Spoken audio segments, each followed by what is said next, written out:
Del otro lado, así se llama una película interactiva e inmersiva que habla sobre el desplazamiento venezolano en Sudamérica. Esta historia, producida por la ACNUR y patrocinada por la Unión Europea, busca sensibilizar a la sociedad sobre uno de los mayores desplazamientos de este siglo y mostrar el rol de la ayuda humanitaria. Vamos a hablar de este tema con mi próxima invitada. Ella se llama Olga Cerrado, es representante de ACNUR y está ya con nosotros en vivo. Olga, buenos días para ti. Hola, buenos días, Alejandra. ¿Qué tal? Estaba viendo parte del tráiler de esta película y es muy interesante porque no es un documental cualquiera ni una película cualquiera. Podemos llamarlo una narrativa inmersiva. Cuéntanos qué significa que este proyecto sea una narrativa inmersiva e interactiva. Además, ¿cómo surgió la idea? Bueno, pues del otro lado, como bien comentas, es una película de 360, entonces por eso lo de inmersiva, ¿no? Permite al espectador meterse realmente en los zapatos de Ariana, que es la protagonista de esta película. Es una joven venezolana de 18 años que se ve obligada a dejar su país, ¿no? Entonces, el espectador puede acompañarla durante todo ese proceso del desplazamiento, tomar las decisiones, experimentar la dificultad de tomar las decisiones durante el camino. Por ejemplo, el espectador va a poder decidir en varias partes de esta película si continúa el camino a pie, por ejemplo, o si se sube a un camión sin saber los riesgos que puede correr al estar acompañado de un conductor que no conoce, o si dormir en la calle, o si pedir dinero para poder pagar un albergue, ¿no? De ahí esa interacción. Y este formato nos permite, ¿no?, que el espectador experimente esas dificultades del proceso del desplazamiento, del dejar todo atrás, de la inseguridad a algo nuevo y desconocido, y también pues de experimentar ese sentimiento de pérdida, de soledad, ¿no?, de dejar toda una vida atrás, familia, amigos. ¿Por qué eligieron la historia de Ariana en comparación a los otros, al menos 2.000 o 3.000 inmigrantes o caminantes venezolanos que llegan a la frontera de Perú o de Ecuador todos los días? ¿Qué tiene su historia en particular? Bueno, Ariana en realidad, la protagonista se llama Rosa, ¿no? Y Ariana es un personaje, es ficción, pero no representa algo que es ficción.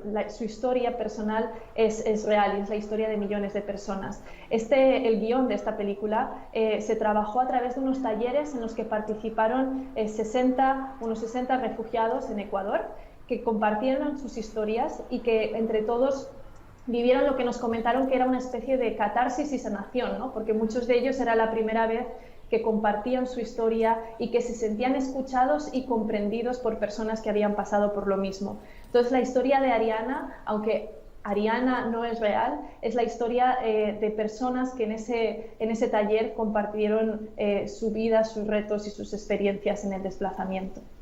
Y la historia de Ariana coincide también con la de cientos de miles de personas en todo el mundo que cada año se ven obligadas a huir de sus países y en específico la comunidad venezolana.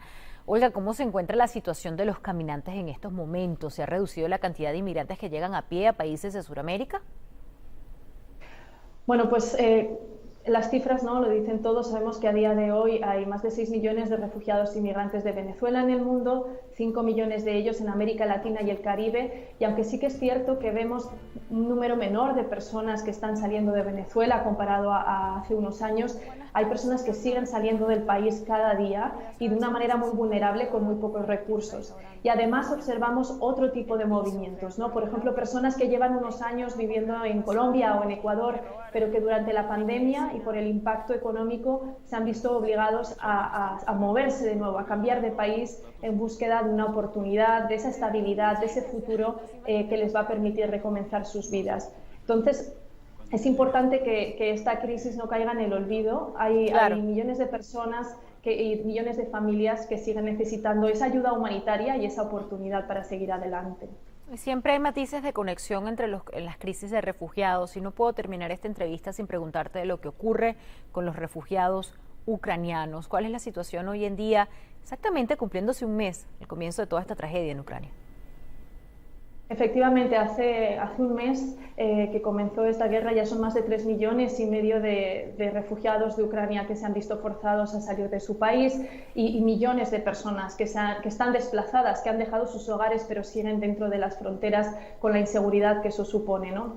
Vemos que que el drama continúa, las personas siguen saliendo cada día, cada vez obviamente con menos recursos, habiendo sido testigos de traumas y de violencia y que no esperaban. Entonces el peso psicológico es fuerte en las personas que están saliendo.